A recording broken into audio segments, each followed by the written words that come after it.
నమస్కారం అండి. నా పేరు హరీష్ శేఖర్. నేను ఇక్కడ ఆస్ట్రేలియా మెల్బోర్న్ నుంచి.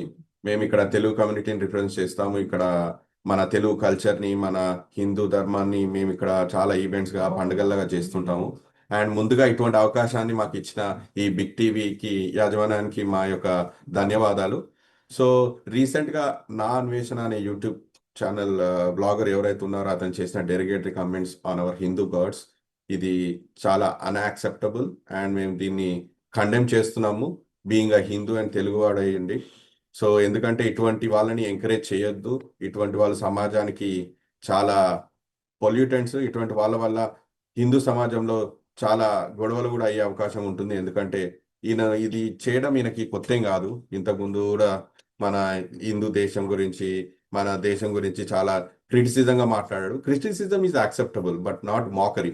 ఈయన మాకరింగ్ ఎక్కువ చేస్తాడు. ఎట్లా అంటే మన దే ఇప్పుడు చేస్తూ చేస్తూ హిందూ దేవతల దగ్గర కూడా వచ్చే అతని ధైర్యాన్ని మనం అస్సలు సపోర్ట్ చేయొద్దండి. ఎందుకంటే బీయింగ్ అన్ ఇండియన్ నేను ఇది కండెమ్ చేస్తున్నాను. అండ్ ఇక్కడ మేము మా వాళ్ళు అయితే ఏముంది, ఇక్కడ మన కమ్యూనిటీ లీడర్స్ ఇక్కడ అందరం మేము కలిసి డిసైడ్ అయింది అదే. ఇక్కడ ఆస్ట్రేలియన్ హై కమిషన్ కూడా వెళ్ళి ఇతని మీద కంప్లైంట్ ఇవ్వాలనుకుంటున్నాము. అలాగే లోకల్ పోలీస్ స్టేషన్ కూడా మేము కంప్లైంట్ ఇవ్వడం జరిగింది. అలాగే ఆస్ట్రేలియన్ హ్యూమన్ రైట్స్ కమిషన్ కూడా మేము కంప్లైంట్ చేయడం జరిగింది. సో ఇటువంటి వాడిని ఆస్ట్రేలియాలో అడుగు పెట్టనీయకూడదనే మేము గట్టిగా నిర్ణయించుకున్నామండి. ఎందుకంటే ఇటువంటి వాళ్ళు ఇటు దేశాలు తిరుగుతూ ఇండియన్ని తెలుగు వాడిని అని చెప్పుకుంటూనే ఆ ఒక దేశం పైన బురద జల్లడం చేయడం జరుగుతుంది. సో ఇటువంటి వాళ్ళని అస్సలు ఎంకరేజ్ చేయొద్దండి. సో ఆ, మేము బీయింగ్ ఎ తెలుగు అండ్ ఇక్కడ ఇండియన్ అయి ఉండి మేము ఇదే గట్టిగా అనుకున్నాము. ఎందుకంటే ఇటువంటి వాడిని క్షమించే ప్రసక్తే లేదు.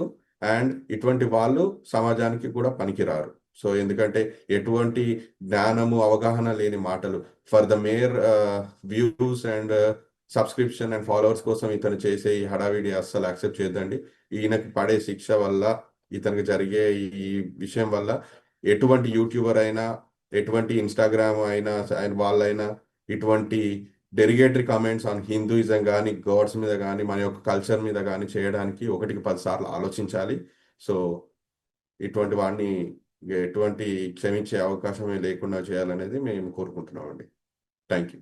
నమస్తే అండి, నేను విజయాల, one of the Telugu community member in Melbourne. So ఇప్పుడు మనం అనుకునే విషయం ఏంటంటే, నా అన్వేష్ అనే వ్యక్తి ఆయన చేసిన డిరోగటరీ కామెంట్స్ ఏదైతే ఉన్నాయో తెలుగు గాడెసెస్ అండ్ గాడ్స్ మీద, అవి మాకు చాలా ఇబ్బంది కలిగించినాయి. సో దీన్ని మనం ఎంకరేజ్ చేయకూడదు, ఇట్లాంటి వాళ్ళని మనం ఎంకరేజ్ చేయకూడదు అనేది ఈ కాన్సెప్ట్. మనం లీగల్ యాక్షన్స్ కూడా తీసుకుంటున్నాము వీటి మీద. సో ఇట్లాంటి వ్యక్తుల్ని ముందే మనం బ్లాక్ చేసేయాలి. వీలైతే వాళ్ళ యూట్యూబ్ ఛానల్ కానీ ఏదైనా కానీ లీగాలిటీ వేలో వేసేసి బ్లాక్ చేసేయాలి. అట్లాంటివి చేసుకుంటే మనకు మంచిగా ఉంటుంది. So that no one will do it again.